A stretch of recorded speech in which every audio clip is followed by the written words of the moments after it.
It's 12:30 in the morning on May 14, 2008. You are driving through the darkness of rural southwestern Minnesota, flat land, gravel roads, no streetlights, fields stretching in every direction. You are Brian Swanson, and your 19-year-old son Brandon is on the phone. He's been on the phone for 47 minutes. He drove into a ditch on the way home from Canby.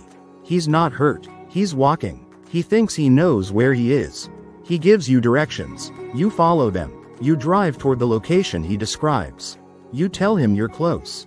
You never find each other. Brandon is describing landmarks you can't see. You're describing roads he doesn't recognize.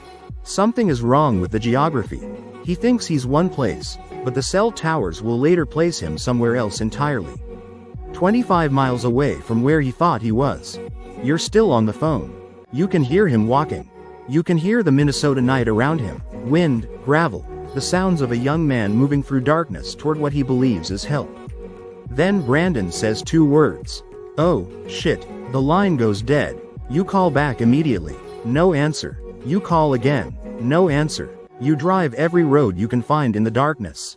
You call the Leon County Sheriff's Office. You tell them your son is missing. The sheriff's office tells you to call back in the morning. Missing persons aren't investigated until daylight. Brandon Swanson is never seen again. Brandon Victor Swanson was born on January 30, 1989, in Marshall, Minnesota. The oldest of 2 children born to Brian and Annette Swanson. He grew up in Marshall, graduated from Marshall Senior High School in 2007, and by spring 2008 was enrolled in a wind turbine program at Minnesota West Community and Technical College in Canby. He was described by everyone who knew him as intelligent, funny, an avid reader who excelled academically and was unusually close to his family. He had plans. He intended to transfer to Iowa Western Community College in Council Bluffs that fall to major in science. He was not a reckless person. He was not, by any account, the kind of 19-year-old who vanished without explanation. He called his parents when he got into trouble. May 13, 2008 was the last day of the spring semester at Minnesota West Community and Technical College in Canby.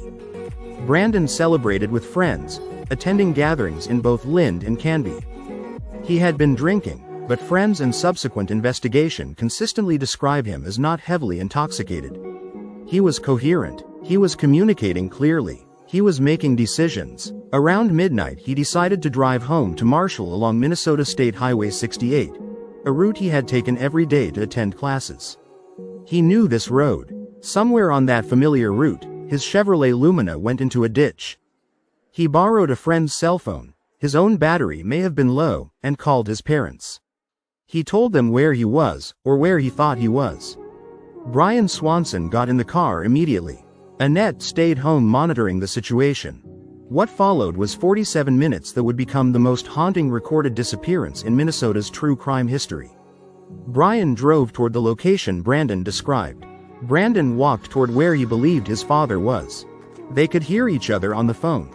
2 people actively trying to find each other in the dark, separated by a geography that didn't match what either of them was experiencing.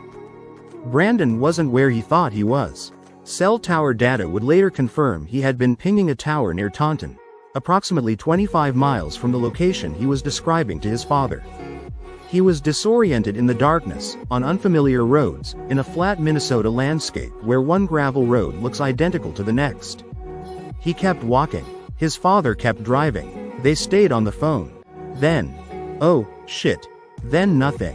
When Brian Swanson called the Leon County Sheriff's Office in the early morning hours of May 14, 2008, he was told to call back when it got light. Missing adults weren't immediately investigated. That instruction, delivered in good faith by a dispatcher following standard protocol, represented the most consequential institutional failure in this case. At first light, a search began.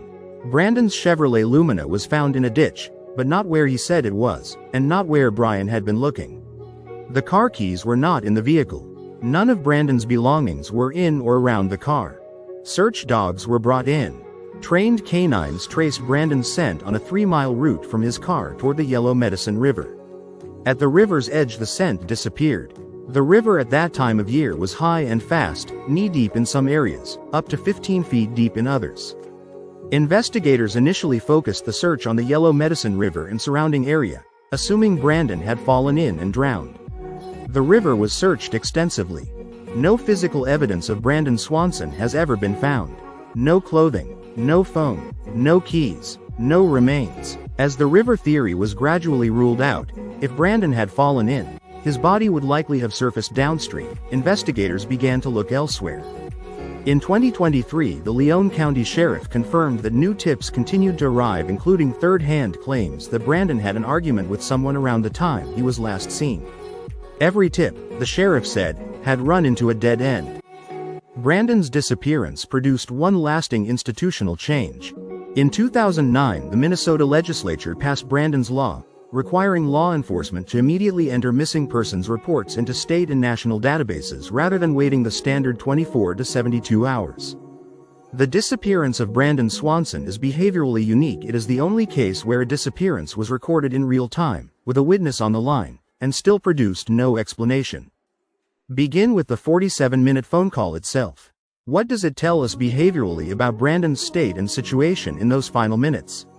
Brandon was calm. He was not panicking. He was oriented toward a specific goal, finding his father, getting home, and was actively cooperating with the search for himself.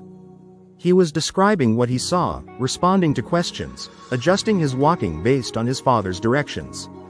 This is the behavioral profile of someone who believed they were in a manageable situation. Someone who did not feel they were in immediate danger. Someone who was inconvenienced rather than afraid. The two words that ended the call, "oh, shit," are the most diagnostically ambiguous piece of evidence in this case, and the detail that every behavioral analysis eventually returns to. They imply sudden surprise. Not sustained fear, not a developing threat, not a confrontation that built over time. A sudden unexpected encounter with something. The abruptness of the exclamation and the immediate silence that followed imply that whatever Brandon encountered, he encountered it without warning and without time to respond further. Behavioral analysts who study disappearances in rural environments identify three primary categories of sudden unexpected termination in a phone call: environmental, a fall, a body of water, terrain change; vehicular, contact with a vehicle, intentional or accidental; and interpersonal, an encounter with another person that ended the call involuntarily. All three remain viable explanations for what happened in Brandon Swanson's final moments. Brandon believed he was near Canby, where he had been that evening, on a familiar route he drove daily. Cell tower data placed him near Taunton, 25 miles away. That 25-mile discrepancy implies either that Brandon drove significantly further than he realized before going into the ditch, or that he was more disoriented by alcohol and darkness than his calm telephone demeanor suggested. The disorientation explains why he and his father couldn't find each other despite both actively trying. It also explains why the initial search focused on the wrong area. Everyone was looking where Brandon said he was, not where he actually was. The canine scent trail ending at the Yellow Medicine River is the most significant physical evidence in this case and the detail that has defined the investigation's trajectory for 17 years. A trained scent dog following a human trail does not lose the scent without reason. At the river's edge, the scent stopped. That terminus implies either entry into the water, drowning or foul play involving the river, or a transition to a vehicle, which would also cause a scent trail to end abruptly. Both possibilities have been investigated.